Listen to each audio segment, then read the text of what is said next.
देखिए, अभी जितने भी लोग सीए फाउंडेशन का जो रिज़ल्ट लगा था तब क्लियर नहीं कर पाए, या कोई भी फाउंडेशन हो इंटरमीडिएट हो जब क्लियर नहीं कर पाते, तो उन लोगों के लिए एक्चुअली मैं ये वीडियो बना रहा हूँ। वीडियो थोड़ा लंबा होने वाला है, तो ध्यान से देखिए या आखिरी तक देखिए तो वैल्यू प्रोवाइड होगी।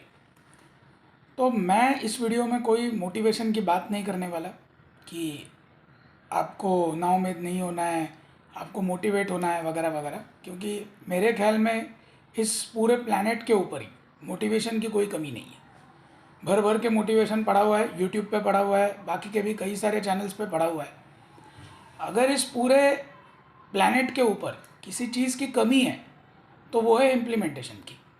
तो उसी इम्प्लीमेंटेशन के पॉइंट के ऊपर आज हम बात करेंगे। लेकिन सबसे पहले हम लोग आज कुछ मिथ्स के बारे में बात करते हैं, जो कि मोस्टली जो स्टूडेंट्स होते हैं उनको सीए, सीएमए या सीएस के कोर्स में हमेशा बोले तो पहले जाते हैं। और उसमें से सबसे बड़ा मिथ ये है कि आपको 12 घंटा पढ़ना चाहिए। अब ये कोई मिथ असल में है ऐसे मैं मानता नहीं हूँ।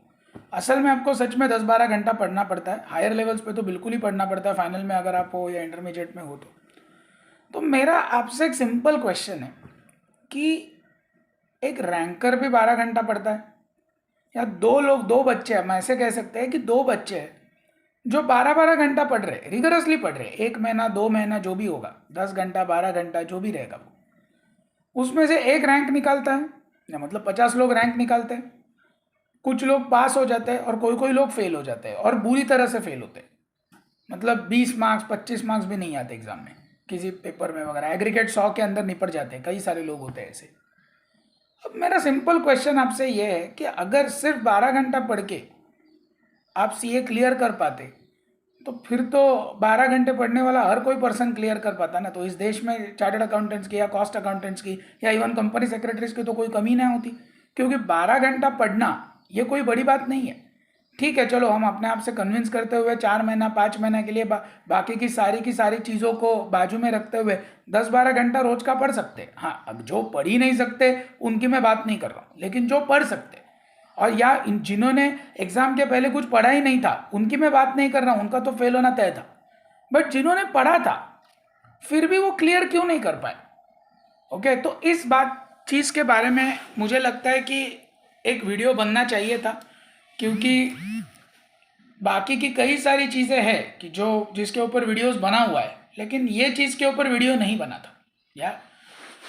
तो सबसे पहला ये जो है कि 10 घंटा 12 घंटा पढ़ना चाहिए, ये सिर्फ एक क्वांटिटेटिव एस्पेक्ट हो गया। लेकिन सीए में सिर्फ क्वांटिटेटिव एस्पेक्ट काम नहीं करता, आपको क्वालिटेटिव एस्पेक्ट का भी ध्यान रखना पड़ेगा। तो आपको पढ़ना कैसे है वो सबसे पहले समझना पड़ेगा। वो बिना समझते हुए अगर पढ़ते जाओगे तो फिर तो अगले 2 अटेम्प्ट 3 अटेम्प्ट 4 अटेम्प्ट के अगले 10 अटेम्प्ट भी देगे तो रिजल्ट सेम ही आएगा, चाहे आप 12 के 14 घंटा क्यों ना पढ़ो। ओके, तो इसी के ऊपर मैं आगे सब्जेक्ट वाइज वीडियोस बनाने वाला हूँ कि कैसे आपको पढ़ना चाहिए, चाहे वो प्रैक्टिकल सब्जेक्ट्स हो, चाहे वो थियरी सब्जेक्ट्स हो, या क्या क्या वेज हो सकते हैं पढ़ने के। ओके, तो आप बने रहिए बाकी के वीडियोस के ऊपर, तो आपको बहुत सारा ज्ञान मिल जाएगा इसके ऊपर। So stay tuned. तो आगे आगे वीडियोस में हम इसके ऊपर और ज़्यादा बात करेंगे।